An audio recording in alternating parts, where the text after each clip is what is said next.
Вітаю! Задумываліся калі-небудзь, як можна сказаць пра адно і тое ж, але зусім па-рознаму. Уся справа ў стылях маўлення. І сёння, каб ва ўсім разабрацца, мы возьмем аднаго героя, звычайнага вераб'я, і паглядзім на яго праз 4 розныя моўныя лінзы. Ну што ж, пачнём. Вось першы тэкст. Тут жа адразу адчуваецца стаўленне аўтара, правда? Вераб'і і асцярожныя, і кемлівыя, нават шчырыя нашы прыяцелі.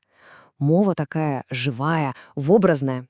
Яна не проста дае інфармацыю, а хоча стварыць пэўны настрой, намаляваць карцінку ў галаве. А вось цяпер зусім іншая справа. Пагадзіцеся, кантраст каласальны.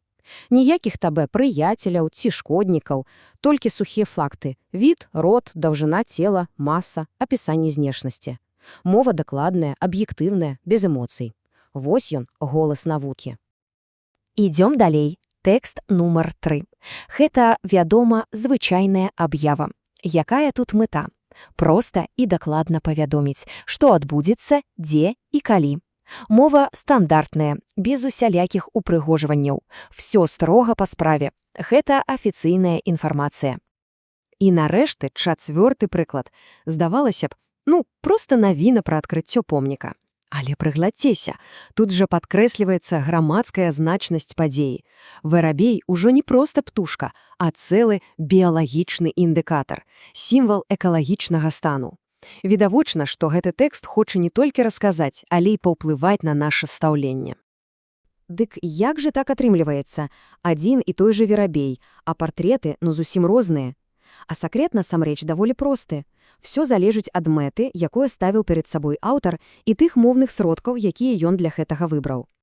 Добра, давайце раскладзём усё па палічках. У беларускай мове, як і ў многіх іншых, вылучаюць 5 асноўных функцыянальных стыляў. Уявіце, што гэта такія 5 асобных інструментаў, і кожны з іх патрэбны для вырашэння сваей канкрэтнай задачы ў зносінах. Вось яна, наша дарожная карта па гэтых стылях. Калі коратка, гутарковы для звычайнай размовы, мастацкі, каб ствараць вобразы, навуковы для дакладных ведаў, афіцыйны для дакументаў і публіцыстычны, каб інфармаваць і пераконваць. Зараз мы па кожным пройдземся. І тады загадка з вераб'ём будзе цалкам разгадана. Так, давайце вернемся да нашага вераб'я. Памятаеце першыя 2 тэксты? Вось яны, ідэальны прыклад, каб зразумець розніцу паміж навуковым і мастацкім стылямі. Дык у чым жа тут галоўная розніца? Навуковы стыль імкнецца быць абсалютна аб'ектыўным, таму тут усё строга. Тэрміны, словы толькі ў прамым значэнні, складаныя сказы. Яго задача дакладна растлумачыць. А вось мастацкі стыль, наадварот, выкарыстоўвае ўвесь арсенал моўных фарбаў, эпітэты, метафары, параўнанні. Яго мэта – выклікаць у нас пачуцці і намаляваць у галаве жывую карціну. Добра, з гэтай парай разабраліся. А цяпер давайце паглядзім на 2 іншыя полюсы, на 2 зусім розныя светы – афіцыйны і гутарковы стылі. Проста услухайцеся, як гэта гучыць. Урывак з Канстытуцыі. Тут кожнае слова выверанае мае строгае значэнне. Знаходзіцца пад аховай. Маюць права і абавязаны. Гэта ж сапраўдныя моўныя формулы, якія не дапускаюць ніякіх іншых трактовак. Так, галоўная задача афіцыяльнага стылю – рэгуляваць адносіны, даваць дакладныя ўказанні. Таму тут мы і бачым усе гэтыя стандартныя выразы, гэтак званыя канцылярскія штампы, спецыфічныя тэрміны. І, зразумела, ніякіх эмоцый. Ім тут проста не месца. А цяпер рыхтуйцеся да поўнага кантрасту. Гэта ж проста жывы дыялог, звычайны школьны жарт. Мова тут абсалютна незмушаная, натуральная.